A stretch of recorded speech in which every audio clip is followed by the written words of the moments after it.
فرمایا کہ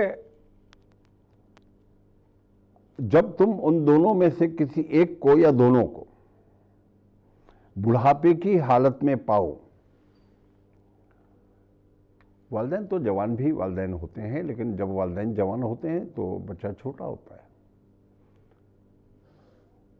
بچہ بڑا ہوتا جاتا ہے، طاقت حاصل کرتا جاتا ہے، والدین ناطاقتی کی طرف بڑھتے چلے جاتے ہیں، کمزوری کی طرف بڑھتے چلے جاتے ہیں۔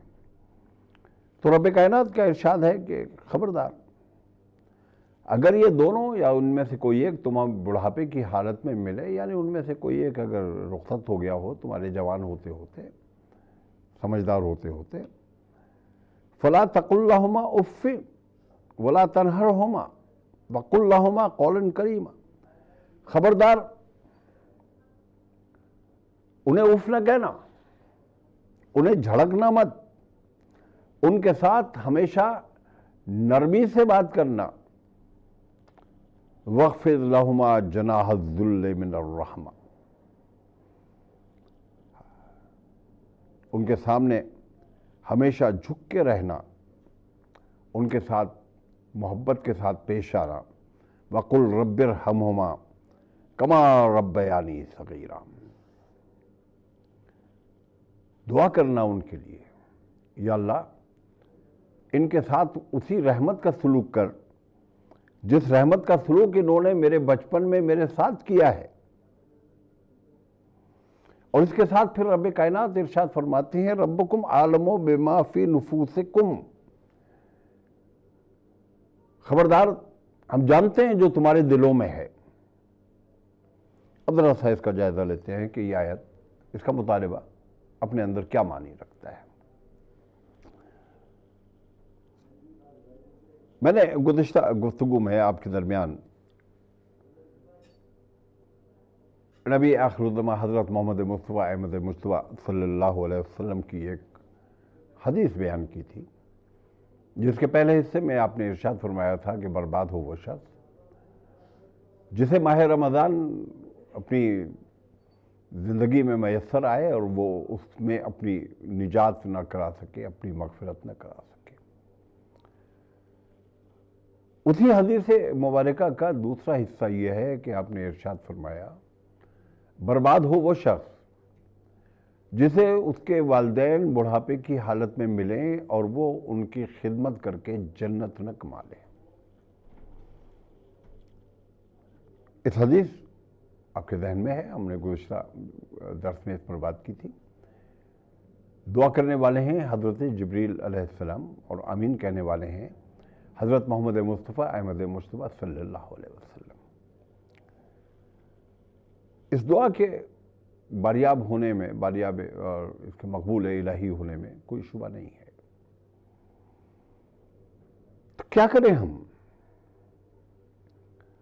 رب کائنات ارشاد فرماتے ہیں کہ ہمیشہ احسان مند رہو۔ ہاں، ہمیں احسان مند رہنا چاہیے۔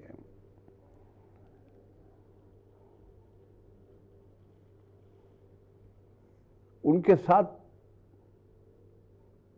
جو سلوک انہوں نے ہمارے ساتھ بچپن میں کیا ہے، رب ارحمہما کما ربیانی صغیرا، اگر آپ اس کا نقشہ اپنے ذہن میں جمانے کی کوشش کریں، جب ہم بچے ہوتے ہیں تو ہمیں اندازہ نہیں ہوتا، لیکن وہی بچے جب والدین بنتے ہیں، ان کی بیویاں ان کے بچوں کی پرورش کرتی ہیں، تو پورا ایک نقشہ ان کے سامنے آتا ہے، ہمارے والدین نے بھی ہماری پرورش ایسے ہی کی ہوگی۔ آپ میں سے جو صاحب اولاد ہیں وہ جانتے ہیں، گھر میں ایک چھوٹا سا بچہ جب جنم لیتا ہے، اس کی ماں کس طرح سے بے آرام ہو کے اپنے بچے کو آرام پہنچاتی ہے۔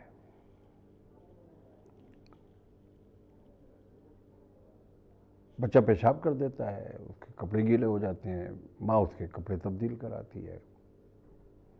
کبھی پیمپر لیک کر جاتا ہے، بچے کا بستر گیلا ہو جاتا ہے، ماں اس بچے کو کسی دوسرے بستر پہ لپیٹ دیتی ہے۔ کبھی یوں بھی ہوتا ہے کہ سارا بستر گیلا ہو جاتا ہے اور ماں بچے کو سوکھے کی طرف خود وہ گیلے بستر کی طرف. یہ میں جو منظر آپ کے درمیان پیش کر رہا ہوں، ہم میں سے ہر اس شخص نے کہ جس کے گھر میں بچے جنم لیتے ہیں اپنی آنکھوں سے یہ منظر دیکھا ہوتا ہے. بچہ جس وقت ماں کا محتاج ہوتا ہے تو اس حالت میں ہوتا ہے کہ ماں اگر اسے اٹھا کر زمین پہ ڈال دے تو وہ کروٹ نہیں بدل سکتا. اگر چینٹیاں اس پر چڑھ جائیں تو وہ چینٹیوں کو اپنے بدن سے دور نہیں کر سکتا. اگر ماں بے رحم ہو جائے تو بچے کو چونٹیاں کاٹ کر ہلاک کر دیں، وہ اپنے آپ کو نہیں بچا سکتا. یہ کون ہے کہ جس نے ماں کے دل میں بچے کے لیے رحم ڈالا ہے؟ وہ جس نے ماں کے دل میں بچے کے لیے رحم ڈالا ہے اور تمہیں اس کی محبتوں کے نتیجے میں زندگی عطا کی ہے، وہی حکم دے رہا ہے وَبِالْوَالِدَيْنِ إِحْسَانًا. خبردار سر جھکا کے رہنا، اف نہ کہنا، ہمیشہ ان کے ساتھ محبت سے پیش آنا. اچھا، یہ ایک اور حوالے سے بھی ضروری ہے. دیکھیے، بچے کا پہلا انٹریکشن والدین سے ہوتا ہے. بچہ بڑا ہو گیا اور بڑا ہو گیا، جوان ہو گیا، گھر سے باہر قدم رکھنے کے قابل ہو گیا. اب اگر اسے بات سننے کی عادت نہیں ہے، تلخ و ترش برداشت کرنے کی اس کی تربیت نہیں ہے، تو جیسے ہی چوکھٹ پار کرتا ہے نا، یہ زمانہ بڑا بے رحم ہے. زمانہ اس کی کوئی تلخی برداشت نہیں کرے گا. زمانہ اسے پھینٹ کے رکھ دے گا.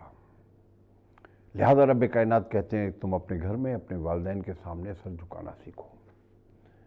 جو والدین کے سامنے سر جھکانا سیکھ لیتا ہے وہ معاشرے میں سر اٹھا کر جینے کے قابل ہو جاتا ہے. اس لیے کہ یہ سر جھکا کے جینا، اپنے آپ پر کنسنٹریٹ کرنا، اپنے آپ کو مضبوط کرنا اور اپنے آپ کو کسی مقابلے کے لیے تیار کرنے کا باعث بنتا ہے. اچھا، دوسرا حصہ کیا ہے؟ وَقُلْ رَبِّ ارْحَمْهُمَا كَمَا رَبَّيَانِي صَغِيرًا. ان کے ساتھ ایسا ہی سلوک کرنا. میں نے عرض کیا کہ جیسے والدین بچپن میں اولاد کے ساتھ سلوک کرتے ہیں، اور ساتھ میں رب کائنات نے کہہ دیا ربکم اعلم بما فی نفوسکم. تمہارا رب اچھی طرح سے جانتا ہے وہ جو کہ تمہارے دلوں میں ہے، جو کچھ تم چھپا کے رکھتے ہو اور جو کچھ تم ظاہر کرتے ہو.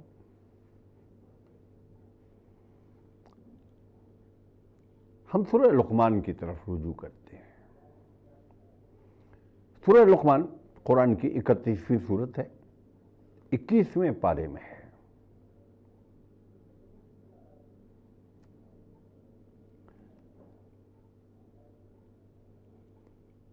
آیت نمبر 14 پر بات کرتے ہیں، پھر آیت 15 پر بھی بات کریں گے.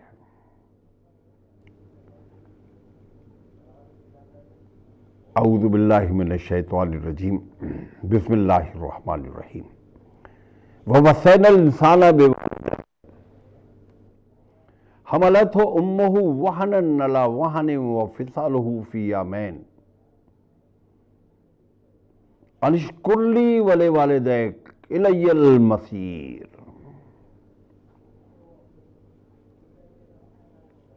وَوَصَّيْنَا الْإِنسَانَ بِوَالِدَيْهِ. رب کائنات انسان کو وصیت کرتا ہے، نصیحت کرتا ہے.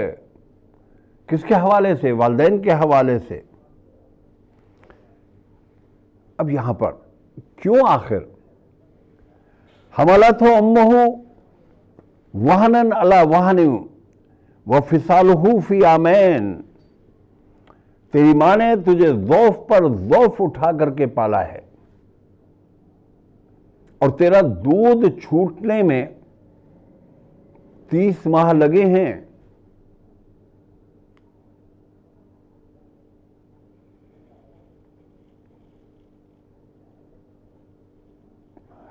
ایک بوجھ کو اٹھا کے لیے پھرنا.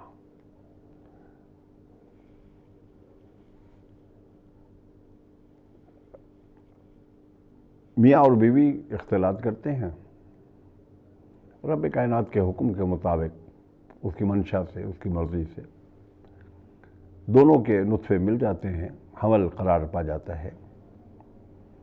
وہ ایک معمولی سی خون کی پھٹکی جو بڑھتا ہے، ایک لوتھڑا بن جاتا ہے، بڑھتا ہے، گوشت بن جاتا ہے۔ پھر رب کائنات کہتے ہیں کہ ہم اس کے اندر ہڈیاں پیدا کر دیتے ہیں۔ یہاں تک بچہ جنین کہلاتا ہے۔ ایک مرحلہ آتا ہے کہ جس میں رب کائنات اس میں اپنی روح نفخ کر دیتے ہیں۔ یہ مرحلہ ہے کہ جب اس کے بعد میں وہ گوشت کا لوتھڑا حرکت کرنے لگتا ہے۔ رب کائنات کا ارشاد ہے کہ تمہاری ماں نے تمہیں ضعف پر ضعف اٹھا کر کے پالا، وہ تمہیں لیے پھرتی تھی۔ یہ ضعف پر ضعف اٹھا کر کے پالنا آپ نے کیا اسے آسان سمجھ رکھا ہے؟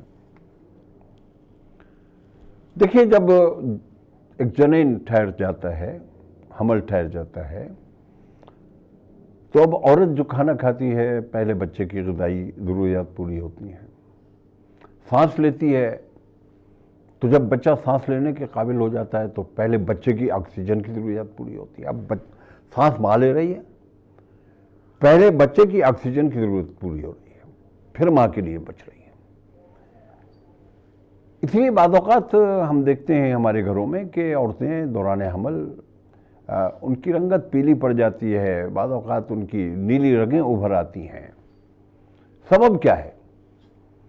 سانس کی تو اپنی ایک کیپیسٹی ہے نا، اس میں موجود آکسیجن سب سے پہلے بچے کی ضرورت کو پورا کرتی ہے، پھر ماں کی ضرورت کو پورا کرتی ہے۔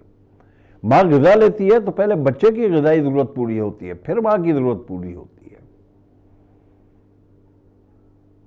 نبی علیہ السلام کے سامنے ایک یمنی بدو پیش ہوا۔ اس نے کہا کہ اے اللہ کے رسول، میں نے اپنی ماں کو صنعاء، یمن کا ایک شہر ہے، صنعاء سے میں نے اپنی ماں کو کاندھوں پر اٹھایا، میں کاندھوں پر اسے وہاں سے مکہ لایا، میں نے اسے اپنے کاندھوں پر اٹھا کر تمام مناسک حج پورے کرائے۔ کیا میں نے اپنی ماں کی خدمت کا حق ادا کر دیا؟ اللہ کے نبی صلی اللہ علیہ وسلم نے ارشاد فرمایا کہ تو نے تو ابھی اس ایک کروٹ کی تکلیف کا بھی حق ادا نہیں کیا کہ جب تو نے کروٹ لی اور تیری ماں کو جو تکلیف پہنچی۔ تو حضرات گرامی، یہ ہیں والدین کے حقوق جو قرآن بیان کرتا ہے، اور بیان کرتا ہے وَوَصَّيْنَا الْإِنسَانَ بِوَالِدَيْهِ حَمَلَتْهُ أُمُّهُ وَهْنًا عَلَى وَهْنٍ وَفِصَالُهُ فِي عَامَيْنِ أَنِ اشْكُرْ لِي وَلِوَالِدَيْكَ۔ عجیب سا جملہ ہے، میرے شکر گزار بنو اور والدین کے۔ یہاں رب کائنات نے اپنی ذات کو اور والدین کی ذات کو بالکل یوں ملا دیا، بیچ میں کچھ نہیں ہے۔ ان اشکر لی، میرے شکر گزار بنو، وَلِوَالِدَيْكَ، اور اپنے والدین کے شکر گزار بنو۔ کیوں؟ اس لیے کہ رب کائنات خالق ہے، مالک ہے، لیکن اس نے ماں کے رحم کو اپنی اس مخلوق کی پیدائش کے لیے استعمال کیا ہے۔ کیفیت کیا ہے؟ ایک سمجھنے کی کوشش کیجئے محض کہ ہم گھر میں ہمارے گھر کی خواتین، ہماری بہن بیٹی، وہ ایک سالن بنانا چاہتی ہے، دیگچی میں وہ نمک مرچ مسالے، سبزی ترکاری جو کچھ اس نے پکانا ہے وہ ڈالتی ہے۔ چولہے پر ایک دیگچی ہے، وہ دیگچی کا کردار کیا ہے؟ وہ ایک کنٹینر ہے۔ کنٹینر ان کیا ہے؟ اس کے اندر بھرا ہوا کیا ہے؟ اس کے اندر آپ کی مطلوبہ اشیاء ہیں، گوشت ہے، کوئی سبزی ہے، کوئی دال ہے، جو کچھ بھی آپ پکانا چاہتی ہیں پکا لیتی ہیں۔ اس برتن کی آخر اہمیت کتنی ہے؟ بس اتنی نا کہ جب تک کھانا پکتا ہے وہ برتن اہم ہے، پھر وہ کھانا تقسیم ہو جاتا ہے، تبدیل ہو جاتا ہے، برتن خالی ہو جاتا ہے۔ ماں کے رحم کی بھی حقیقتاً تو کل اتنی ہی اہمیت ہے، لیکن رب کائنات کہتے ہیں کہ میں جو خالق ہوں، میری تخلیق کو تکمیل تک پہنچانے کے لیے جو عورت اپنے رحم کو میری خدمت کے لیے پیش کرتی ہے، اس خدمت کا صلہ یہ ہے کہ ساری عمر اس کا اکرام کیا جائے۔ کتنا اکرام کیا جائے؟ انشکر لی ولی والدیک، میرے شکر گزار بنو، اور والدین کے ملا دیا یہاں دونوں کو۔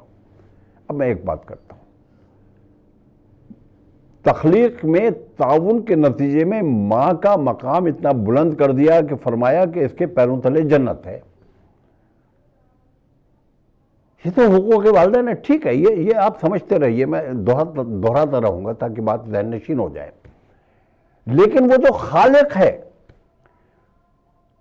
وہ جو پیدا کرنے کے لیے جس عورت کے رحم کو استعمال کر رہا ہے، اس کا مقام یہ مقرر کر رہا ہے کہ ساری عمر اس کے سامنے جھک کر رہو، اور اس کے شوہر کے سامنے اس لیے جھک کر رہو کہ وہ اس تمہاری ماں کی ضرورتیں پوری کر، یعنی دیکھیے، ایک یوں سمجھیے کہ رب کائنات کے نزدیک بڑا درجہ تو ماں کا ہے، اس لیے کہ وہ ذوف پر ذوف اٹھاتی ہے، وہ لیے پھرتی ہے، وہ دودھ پلاتی ہے۔ باپ کا درجہ اس لیے ہے کہ وہ اس حالت میں اس کی کہ جو رب کائنات کی تخلیق میں مددگار ہے، اس کا خدمتگار ہے وہ۔ اب ان دونوں چیزوں کو ملا لیجیے، یہ ہے حقوق کے والدین۔ خبردار جھک کے رہنا۔ اچھا، ان کے سامنے جھک کے رہنا اور اس کے سامنے، سمجھ آ رہی ہے آپ کو میری بات؟ یعنی اگر والدین کے حقوق سمجھ میں آئیں گے تو اللہ کا حقوق خود بخود سمجھ میں آئے گا، یا اگر اللہ کا حق سمجھ میں آ جائے گا تو والدین کے حقوق انشاءاللہ خود بخود سمجھ میں آ جائیں گے۔ الی المصیر، پلٹ جائے تمہیں میری طرف، یہ ایسا مسئلہ نہیں ہے، یہ لا آف لینڈ نہیں ہے کہ تم نے خلاف ورزی کر لی، نظر چوک گئی، کسی نے نہیں دیکھا، کوئی بات نہیں، تم نے ون وے کی خلاف ورزی کر لی، کسی کیمرہ میں نہیں آئے، کوئی بات نہیں، تمہیں کوئی چالان نہیں ہوگا، لیکن یہاں تو کیمرے لگے ہوئے ہیں، تمہاری ویڈیو بھی بن رہی ہے، تمہاری آڈیو بھی ریکارڈ ہو رہی ہے، تمہارا ایک ایک پل محفوظ کیا جا رہا ہے، وَإِلَيَّ الْمَصِيرُ، تمہیں پلٹنا ہے اس کی طرف۔ وَإِن جَاهَدَاكَ عَلَىٰ أَن تُشْرِكَ بِي مَا لَيْسَ لَكَ بِهِ عِلْمٌ، بس ایک بریک لگا دیا۔ اگر یہ تجھے میرے سوا کسی اور کی بندگی کی بات تجھ سے کریں تو خبردار ان کی بات نہ ماننا۔ فَلَا تُطِعْهُمَا، اس کے علاوہ ان کی بات مانتے رہنا۔ وَصَاحِبْهُمَا فِي الدُّنْيَا مَعْرُوفًا، دنیا کے معاملات میں ان کے ساتھ ہمیشہ اچھا سلوک کرنا۔ حضرت ابوبکر صدیق رضی اللہ تعالیٰ عنہ نے ایک موقع پر اللہ کے نبی حضرت محمد مصطفیٰ احمد مجتبیٰ صلی اللہ علیہ وسلم سے عرض کیا، ہے اللہ کے رسول، میرے والد قحافہ آپ کو برا بھلا کہتے ہیں، دین اسلام کو برا بھلا کہتے ہیں، میرا جی نہیں چاہتا کہ میں ان پہ مال خرچ کروں۔ آپ نے کہا خبردار، اللہ کے دین کے معاملے میں ان کی بات نہ ماننا، ٹھیک، لیکن دنیا کے معاملات میں اچھے بیٹے بن کر رہنا۔ ایک طرف ان کو اللہ کے دین کا پیغام پہنچاؤ، ان کے لیے رب کائنات سے دعا کرو، ہدایت طلب کرو، لیکن اگر وہ ہدایت تسلیم نہیں کرتے، قبول نہیں کرتے، تب بھی دنیا کے معاملات میں ان کے ساتھ اچھا سلوک کرنا۔ وَاتَّبِعْ سَبِيلَ مَنْ أَنَابَ إِلَيَّ، راستہ تو بس اللہ ہی کا راستہ ہے، ثم الی مرجعکم فانبئکم بما کنتم تعملون، پھر تمہیں بتا دیا جائے گا کہ تم کیا کرتے رہے ہو۔ دیکھیے والدین کے ایک طرف یہ جو حقوق میں نے آپ کے درمیان عرض کیے، یعنی جھک کے رہو، ان کے ساتھ نرمی سے پیش آؤ، اور ایک دعا جس کا چھوٹا سا حصہ ہم نے ذکر بھی کیا، رب ارحمہما کما ربیانی صغیرا۔ میں اس حصے پر ذرا سی کچھ اور بھی بات کرنا چاہتا ہوں۔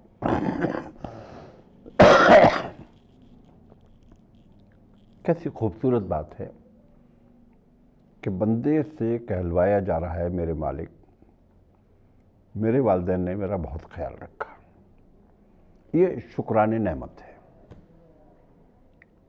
آپ ان کا ایسا ہی خیال رکھیے گا جیسا کہ انہوں نے میرا خیال رکھا۔ یہ رب کائنات کی قدرت کاملہ کا اعتراف ہے۔ یا اللہ، میں ان کی مٹھی چاپی کر سکتا ہوں، میں ان کا دانہ دنکے کا بندوبست کر سکتا ہوں، بیمار ہوں تو دوا دارو کا انتظام کر سکتا ہوں، لیکن یا اللہ ان کی تکلیف تو آپ ہی دور کر سکتے ہیں۔ ان کی ہر تکلیف دور کیجئے، بڑھاپے کی تکلیف بھی دور کیجئے، بیماری کی تکلیف اگر کوئی ہے تو وہ بھی دور کیجئے، اور جب یہ واپس آپ کی طرف پلٹیں، رب ارحمہما، یا اللہ ان کے ساتھ رحم کا سلوک کیجیے گا۔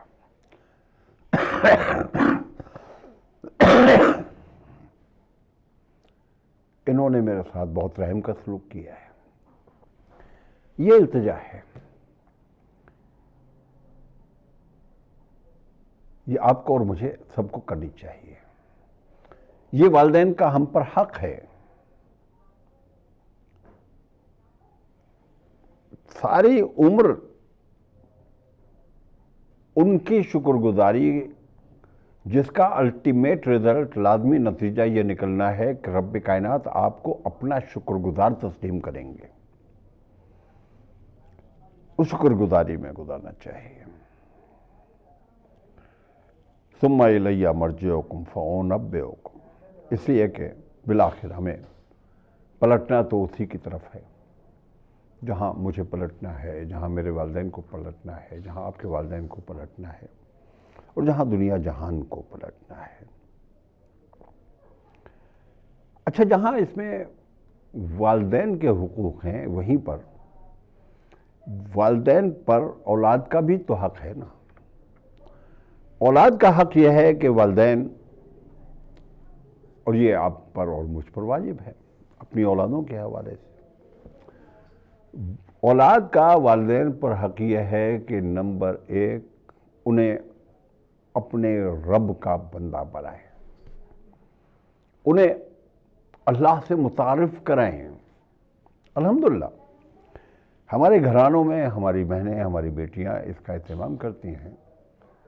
گھر میں بچے کو اللہ بولنا سکھایا جاتا ہے، ہمارے بچے کو بنیادی دین گھروں میں ہی سکھایا جاتا ہے۔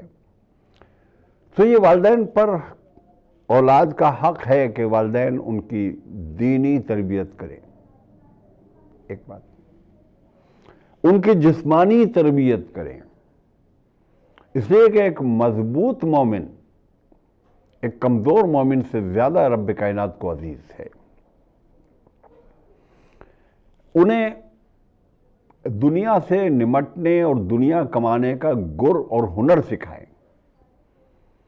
دیکھیے، میں ان لوگوں میں سے نہیں ہوں جو یہ کہتے ہیں کہ بس جی اللہ اللہ کیے جائیے۔ اللہ اللہ کیجئے، ضرور کیجئے، لیکن اللہ اللہ کے ساتھ اللہ کی زمین پر رزق تلاش کیجئے۔ والدین پر لازم ہے، اولاد کا حق ہے کہ اولاد کو رزق حلال کشید کرنے کے قابل بنائے، بہترین دنیا کی تعلیم، ہنر کی تعلیم، رزق حلال کی مسلسل نصیحت، اور دوسری یہ نصیحت کہ بیٹا یہ جو اوپر والا ہاتھ ہوتا ہے نا، یہ نیچے والے ہاتھ سے بہتر ہے۔ اپنی اولاد کو اس قابل بنانا کہ وہ گیونگ اینڈ پر ہوں، ٹیکنگ اینڈ پر نہیں۔ دیکھیے میں ایک بات کر کے آج کی بات سمیٹ لیتا ہوں۔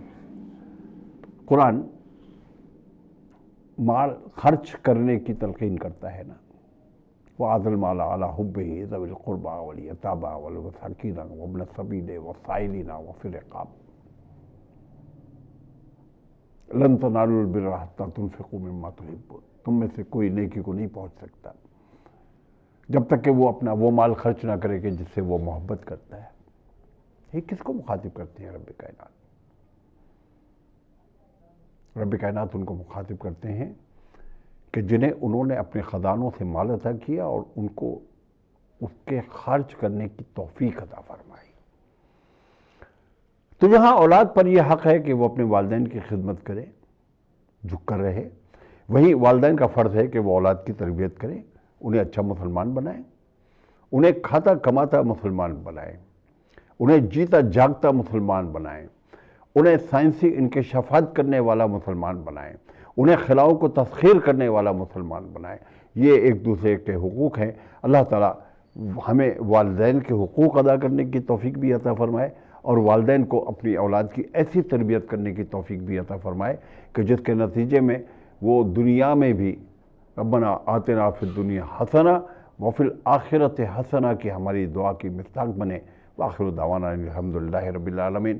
حضرات گرامی، بیان القرآن جاری ہے، رمضان جاری رہے گا، بیان القرآن جاری رہے گا، دیکھتے رہیے، یہ بھی آپ کے لیے ہے۔